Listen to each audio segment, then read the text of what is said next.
Hey everyone, Wasteland Myth here, and I've got a Sleepy Dad tier list. It's 11 o'clock p.m. I've been up since 5 in the morning, and I'm so tired, but I just want to be the first. This will be the first video on the channel, and I want to talk about Avatar, because I love Avatar The Last Airbender. It's my favorite show, and just like my favorite piece of media, or fiction, or whatever. I think it's the perfect show. Just not to say everything about it is perfect, but I think it's the best you're gonna get. So I say so a lot. I'm gonna rank all these characters real quick. I'm gonna try to do it in less than 10 minutes so I can go to bed. Ready? Okay, here we go. A. Aang. Aang is A. Aang the Airbender, the last Airbender. He's great. He really, I like that he is mischievous without being like annoying, and that he's caring without being a straight goody goody. He's a complex character. The reason he's not S tier for me is that a lot of the plot happens to him. The things that make him interesting are these situations he's in because he's the Avatar, and not necessarily because of Aang's personality at the forefront. The major internal conflict for Aang is him being an airbender and him being the Avatar is the conflict, and neither of them necessarily have much to do with Aang, the character.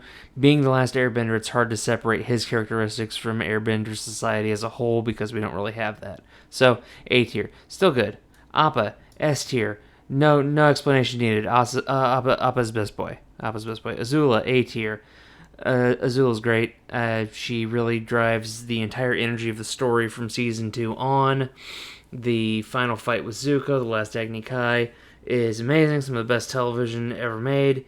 I like how it ends for her, having a breakdown. The pressures of being the Fire Lord at age 14. Yeah, it's great. She's great. She's a great character. More Zula, please. There's a cat in the background. She's not getting let in here. Okay. Bato, the Water Tribe. C. Just need more episodes of Bato. It's really hard to differentiate like him versus Hakoda because they just don't have enough screen time. But they're supposed to be super important to the water siblings. So just more time and more stuff would be nice. Cabbage Merchant, perfect. He's a one-note comedy character. Has one recurring joke. Perfectly done. Combustion Man C raises a lot of interesting points, but he really falls flat as a villain. Like, he's supposed to be a quiet horror movie villain, but he's constantly like showing pain and getting scraped up and getting avoided. He needed to be, I think, I would have slapped him in a mask. I would have made him more like, I don't know, Kane from professional wrestling, or like Jason Voorhees. I would have completely dehumanized the character up until his death and make him feel more like an unstoppable monster than he did. Like, I would even have people question, like, oh, is this a spirit? Is this a spirit of death? What's going on? Sandbenders, B tier. I don't know if this is supposed to be like the kid, the boy who steals Appa, but Sandbenders were great. They're a great addition. They really add complexity to the Earth Kingdom that I like. I would have liked to have seen them more in the series, like have some Sandbenders in the Earth Kingdom military, have some Sandbenders just wandering around doing stuff. As it stands, they're just there to steal Appa and kind of be bad guys, and I don't really like that.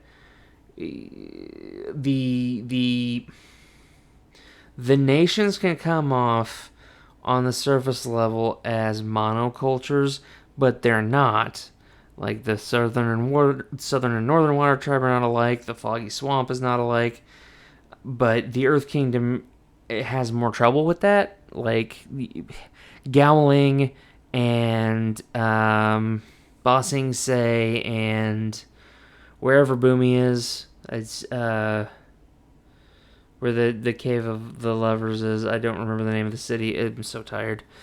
They all feel very similar. So Sandbenders do a good job of mixing that culture up. Oh, it's 11:04. Okay, I gotta hurry. Gatso. Gyatso's A, our other Airbender. The relationship he has with Aang is great. It's solid, and it also shows that like they have a friendship. They're friends. They're not like it's not simply mentor child or teacher child. They're friends because the air nomads don't, they don't have age be in the way of like friendships and stuff like that. Like I like that. That's good. Hakoda, Hakoda B. We get more time, and like you can really see like his quips and his intelligence in Sokka, and that's cool. It's nice seeing characters reflect their parents and their upbringing. That's great writing. We just needed more time with Hakoda. Hama C, C, B. B. Hama really drove the horror of her episode, like with the Fire Nation prison, and then also her vengeance. It was great. I think we needed more time or like a revisitation of her to be like, hey, bloodbending sucks, and why didn't you try to go back home? Why do what you did? And also, are you responsible for Katara's mother dying because you unleashed a horrific new power on the Fire Nation and escalated matters? Like, do you have some culpability in that? What's going on with that? And like if the Southern Water Tribe reveres elders, how is that conflict with what Hama is doing? Should it conflict? I mean, she's still technically a prisoner of the Fire Nation. She's stuck there. Those were all interesting things, interesting topics of conversation that never got brought up. Haru, C. We need more time with Haru. He, was a white meat baby face in his first episode. Want to save my dad, and then he saved his dad, and then was there and grew a goatee. He needed a conversation. He needed a sit-down conversation with Katara to talk about their bond, and then also decide to remain just friends. It would have been very nice to see that. Just 10 minutes, just 5 minutes in an episode, just a minute, just 2 minutes, just a little conversation. That'd been great. Iroh, A, S tier. Iroh's perfect. Any more we would have got from Iroh is just adding, like, answering nitpicky little things. What we got of him was perfect. R.I.P. Mako. Zhang B. Zhang was a good character.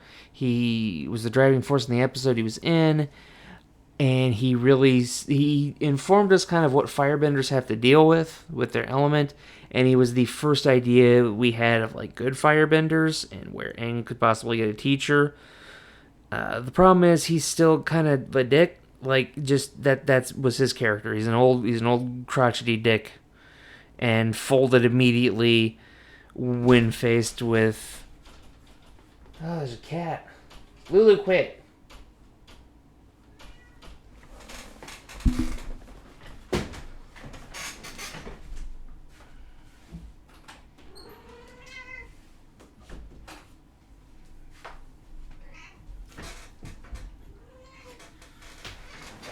Okay.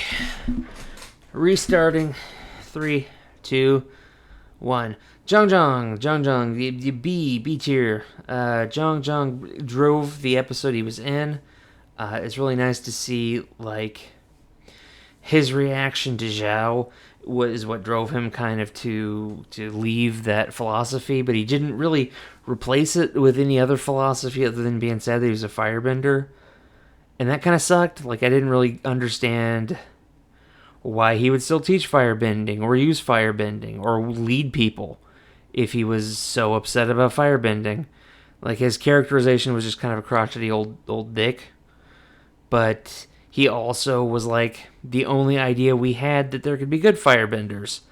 And what firebending could look like when not turned to world domination. So, for that reason, B. He's not a great character, but he's not an empty, kind of like just plot point character. So, yeah, what would it be? Jet is the same way. Jet's the same way. Jet is there for us to be like, maybe we shouldn't kill all the firebenders and all the Fire Nation people, even though they're here. The problem being is he wasn't given enough time. and it's a kids show aimed at like 13-year-olds.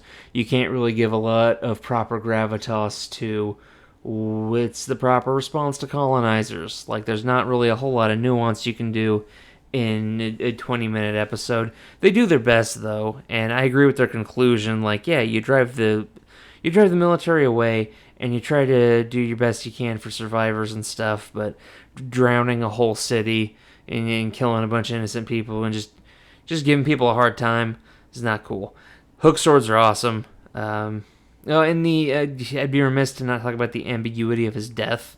I feel like, given what happened in season 3 with like Combustion Man exploding and the conversation, like the whole back half of season 3's struggle being about should Aang kill the Fire Lord or not, we should have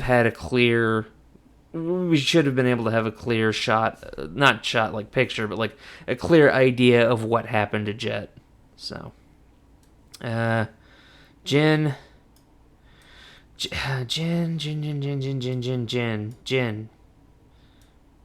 gonna put Jin in A, even though she's only in one episode. She has a very clear personality and serves as like she's a one-shot idea of like, hey Zuko, here's a life where you could be happy. Here's a cute girl that likes you and doesn't come with all this baggage and doesn't super care about your past. And for that, she's great. She's well designed. She's well acted. Yep, Jin's A tier. Judy is D. Judy is gross. If there was an F tier, I'd put her there, because I hate this character even more so than just like, oh, it's super cruel that the Dai Li took all these girls and brainwashed them. Like, that's the Watsonian, that's the in-universe explanation for it. But I want to know the out-of-universe explanation from the writers as why they used all girls when, you know, there's so many powerful female characters in Avatar. You could have had some dudes mixed in too who were also named Judy. You know, you could have done a lot of stuff there, and instead you went with a really creepy route, but it's also like a really creepy sexist route. You maybe shouldn't have not done that. You could have also been like, these are just people picked up from the poor district, like were given job applications and came in and got brainwashed, and it could be like another conversation topic about classism. You should do that. Oh, I've been talking for so long, so many characters. So tired. June's A tier. June's perfect. She doesn't get a lot of screen time, but the screen time she gets, she drives the story forward. She has all the agency in the world. She has a cute pet. She doesn't take anybody's sass. She's a great character. Katara's S tier. Katara is the masterclass on how to write a good female character, because too many times people either turn them into like Hallmark characters where they give up all the things that they love in the world to go be a trad wife, or they reject all tradition and like are just awful human beings in pursuit of power and agency. And people who give up all decency in the pursuit of power are villains. Those are bad people. But Katara bristles under traditions that make no sense, like the differentiation of jobs between sexes and the training traditions in the Northern Water Tribe. And she expresses her anger freely. She goes on a rip-roaring rampage. She's super competent, but also very caring, very tender, very nurturing. Those combinations make her just so interesting. Katara's best girl. Katara's S tier. Boomy's A tier. I love Boomy. Boomy gives us our first deep insights into earthbending, helping Aang find an earthbending master. Also is like the only connection to pre-war time, which is awesome. He's got a great design. When it's like, oh, in his first episode, when Aang's like, all right, I'm gonna fight you, her, and then he shucks his clothes and he's ripped like Jesus. This is awesome. This is an awesome moment. This is Boomy. King Kui D.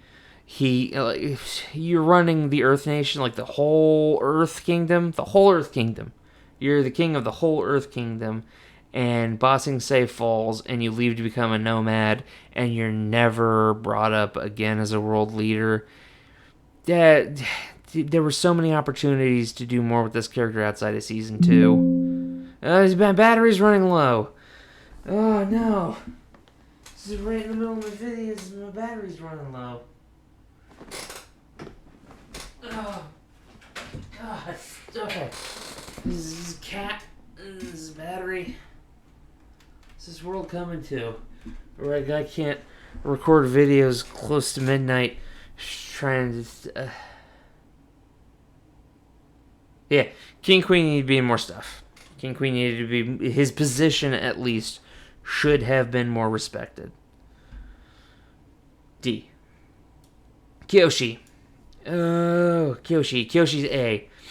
Kyoshi's great because she is not only a fully realized avatar, like Roku is, but a fully realized political being, which is what the avatar needs to be to do their job correctly. And we kind of get into that later with, like, Korra. But everyone's trying to manipulate Korra. Even the good guys are trying to manipulate Korra. Aang doesn't really get a chance to because he's reestablishing the Avatar. So when we get those flashes back to Kyoshi, we're like, oh, the Avatar can reshape the face of the planet. Oh, that's the level of power we're dealing with. Oh, crap. And she also has, like, my favorite scene is when she's talking with Aang about what to do with Ozai, and she's like, I believe the quote is, only justice will bring peace, or something like that. Kyoshi's great. Long Feng, C. He was okay. He was okay for his role.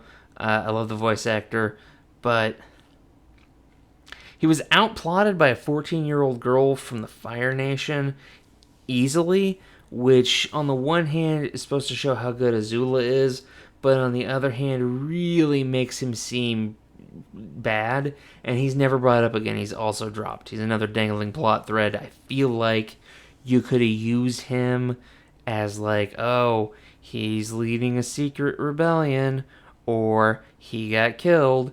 Either of those two things are more interesting than just he got defeated and he's gone. Longshot C.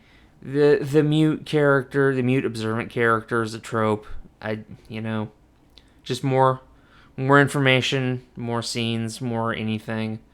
Like, yeah, no, it's just not enough.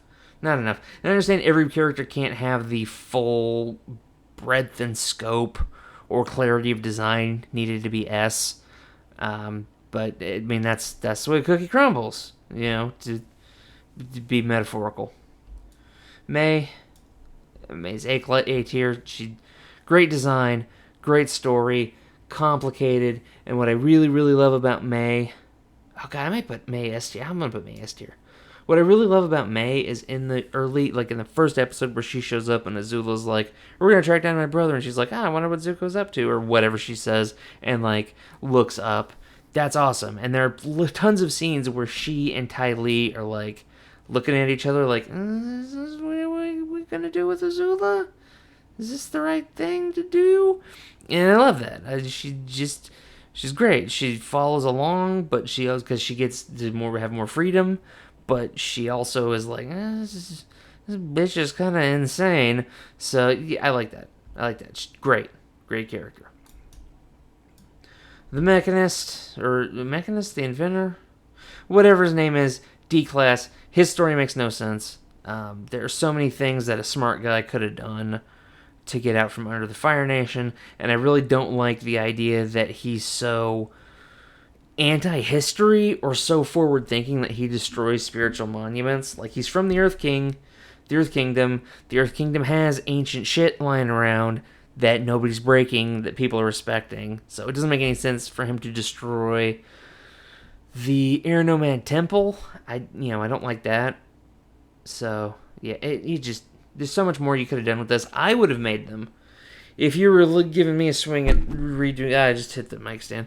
If you were giving me a swing at redoing this character, I'd have made them Fire Nation refugees, and they get found, and the Fire Nation commander is like, I'm keeping these people here because they're doing this, but if you give me technology so that I can take the credit, burr, and then it makes sense. They like destroyed part of the air temple because they believe the propaganda about the Fire Nation that the Fire Nation said about the air nomads, and then Aang shows up and he's like, "Hey, no, this is us," and they were like, "Oh, we were propagandized," and it would put forward like the idea that things are really bad in the Fire Nation before we even get there, and it would help build that up because as it is now, the Mechanist sucks. Momo's S conveys so much expression, personality, and comedy relief with so little voicing. Yeah, no, he's good. Ozai's B tier. He, I really enjoy that in the first 2 seasons he's this silhouette, this demonic silhouette of fire and shadow, and then you get to him and he's just a dude, and he's just so boring and dull, and he's not super cartoonish, he's not super megalomaniacal, and he's voiced by Mark Hamill, which is great. He just also doesn't do anything special at all. So a lot of season 3 rides on Ozai, and he does a good enough job. But when you're the big bad of the best series, I would really have liked to have seen more stuff. Either more of his casual cruelty to those around him in the day-to-day. I don't know, just more. Just something else. Paku sucks. Paku's C tier, I mean, he's supposed to suck, and I'm supposed to be mad at him, but his characterization doesn't make sense to me. Like, why would he be in the White Lotus with all of these forward-thinking individuals when he's still stuck in the past?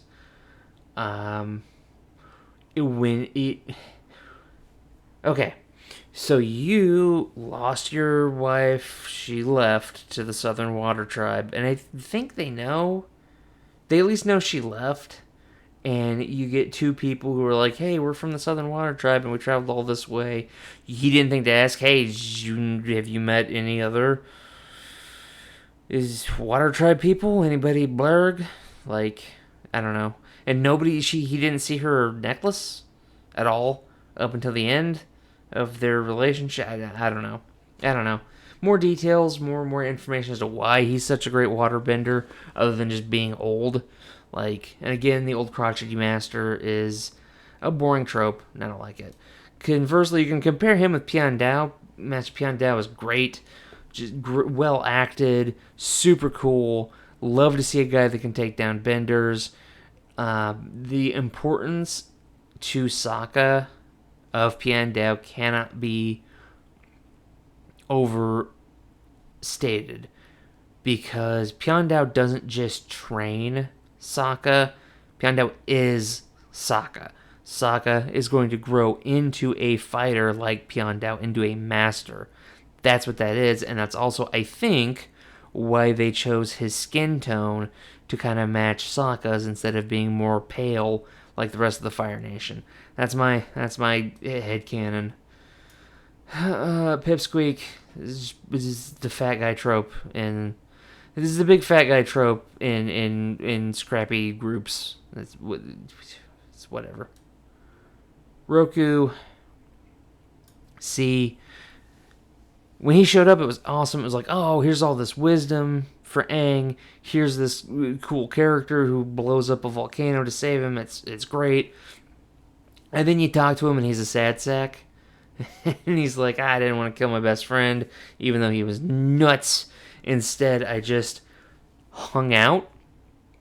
Like, his legacy is only letting Sozin do whatever he wanted in the end, and then dying. And there's nothing else. There's no other legacies handed down. There's no other, like, oh, we found this thing that Roku did. Or, oh, Roku helped these people out. None of that. That's like he got erased, but they never talk about the Fire Nation erasing him, so... yeah, I don't know. He's got a cool design, and he's well acted. It's just, he needed more stuff. He need more stuff. Smellerbee.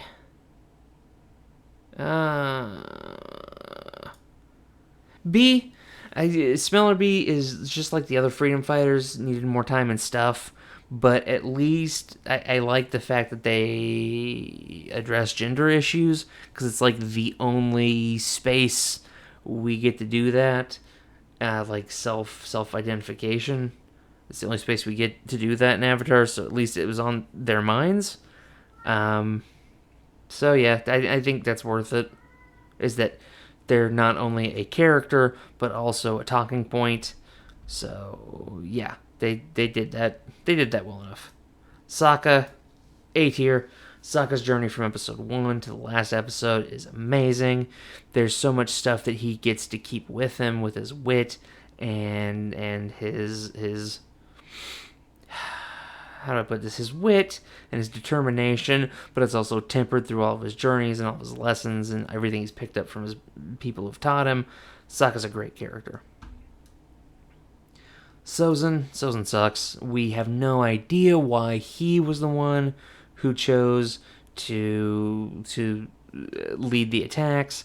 We don't know why he wanted to colonize. We don't know why he believed in Manifest Destiny so hard. Hard enough to kill his best friend. Hard enough to ruin their relationship. Why?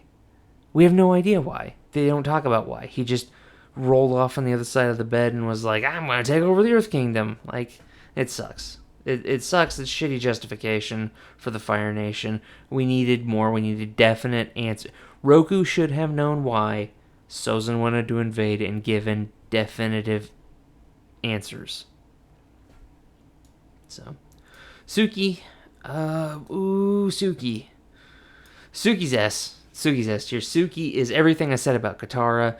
She's embracing tradition and rejecting traditions in the same measure. But also the added layer of being an awesome non-bender. I've got a lot of non-benders in S tier because I feel like with the benders you can just be like, here's fire, here's water, here's whatever element they have. But with the non-benders, you have to give them a weapon, you have to give them a fighting style, and you really have to hone down what makes them special. It's not just that they can do magic, but what is it about them? And Suki is amazing. She's a great character. Not only a strong character, but also very feminine. And I feel like that's very easy to lose in strong characters. It becomes very easy, I think, to equate masculinity with strength and agency, and Suki rejects that in a great way. So, the Mechanist kid, I don't remember his name. So, C tier. I like that I like that we have some disabled representation with him and Toph. I like that his wheelchair doesn't slow him down and it's built into the flying platform. He just needed some characterization that was beyond, oh boy, I'm excited. Like, let him do something. Let him, yeah, I don't know. Let him do anything. He just didn't do anything. The Boulder. The only reason Boulder is not C is because he's voiced by Mick Foley, who is one of the greats. Otherwise, he's just meat-headed. Like, he's the stereotypical Earthbender. The Duke, again, we just need more info, more stuff, more scenes. Toph is A tier. Toph is great. I love that she has sass and power. I love that she can trade barbs with... She can meet any of Team Avatar in any place. She can trade barbs with Sokka. She's just as powerful as Katara, just as mischievous as Aang. Toph, excellent addition to the team. Really made Season 2 something special. Ty Lee, A. She's not up there with May because she has more stereotypical character beats that I don't really like. Like, it was kind of lazy to be, ballerina, chi block, but the reason she's A and not lower is she's a delightful character. She brings mirth and frivolity to Team Azula and the Fire Nation when they didn't have that at all before. The situation with Azula threatening her with the tent, with the net in the circus was excellent and really drove home how Azula bonds with people. And her scene at the beach, where she's talking about her sisters, just, this is great. It's great. She's great. Tylee's A, for sure. Ursa, D, we don't know enough about her. She seems like a really bad... She seems like she's stuck in an impossible situation, but also didn't get enough screen time for us to not believe that she's kind of a shitty mom to Azula. So... Wang Shitong, D... the owl is the symbol of wisdom, and he knows all the things, but he also doesn't know enough stuff. And also, he's a spirit, but not really a great spirit. I mean... Okay, so he's a spirit who's great enough to not really care about the Avatar, but he also gets knocked out by Sokka. So, like, his position in the spirit world is kind of and he serves as a good villain, like a one-off villain in the episode, but he doesn't really add anything else to the story. Like, you could have replaced him with a time limit. Like, at the end of this time limit, the library sinks, and nothing would have changed about the episode. I'm going to lump these two together. The Earth Kingdom bounty hunters / instructors, ring announcer guy that go after Toph. Total one-note characters. Boring. Don't show up very much. Their best scenes are them getting tricked or fooled. Whatever. You could have done anything with these guys to make them better. Or not. You know, they didn't really deserve... The idea behind them didn't deserve more screen time. So... UA, I'm going to catch shit for UA. I know I'm going to catch shit for UA. UA C tier. UA C tier. I will defend this. This will be the hill that I die on. UA is C tier because she is a damsel in distress in every way. She's physically unimposing. Her nation is under attack. She needs rescued from external forces. She needs rescued from her father's overbearing attitude and her nation's traditions and her betrothed. And instead of resolving any of those questions or any of those philosophical points, she gets sacrificed at the end of the season to bring the moon back. And she becomes the moon spirit. And it really, really... Having her positioned where she is in the story after Suki... really diminishes Suki and Sokka's romance. Like, they dedicate the whole episode, like the great, not the Great Divide, but the Serpent's Pass episode to Sokka working out his feelings, but also Sokka doesn't, like, talk about Yue much outside of that point. So, like, yeah, she's just dull. She's dull. She has a great design. They could have done so much. I don't mean give her more physical agency, but at least give her some, like, when the Avatar shows up and she starts talking with Sokka, have that affect her enough to have her start implementing some, like, I don't know, some agency. Give her some agency in the story. She can't take it herself because she doesn't know. She's too wrapped up in tradition. And then these non-traditional people show up and she's like, oh, F tradition if it doesn't serve us. That's what I would have liked to see from Yue. Zhao is B tier. When they knew Zuko wasn't going to work as a villain, they needed a villain that epitomized everything that was wrong with the Fire Nation, and they chose Zhao, and they chose well. He's angry, he's pissed, he gets credit where it's not deserved, he gets over-promoted, he leads the Fire Nation into a disaster, he has no qualms about destroying the world, which is what would have happened if the moon was gone. Great. He is a great character, a great villain. He gets his comeuppance. It's amazing, and he serves as a great foil for Zuko. And Zuko is A tier. Zuko's great. Set the standard for redeemable villain characters. Set the standard for how we talk about trauma in children's media. Zuko is excellent. The only reason he's an A tier and not S tier is his competency and basically, yeah, his competency and his characterization swing wildly without us really talking about why. Like, oh, he can single-handedly steal gold and jewels and food when he's traveling with Iroh, and then when he has his little hissy fit and travels out on his own, he's starving to death instead of sticking and hitting the cities because he doesn't have a direction. He's just wandering aimlessly, but also Zuko, up until that point, had been very driven. And if it's Iroh is driving him towards a place he doesn't want to go, then he's lost. And he almost starves, and then he has enough strength to fight. I don't know.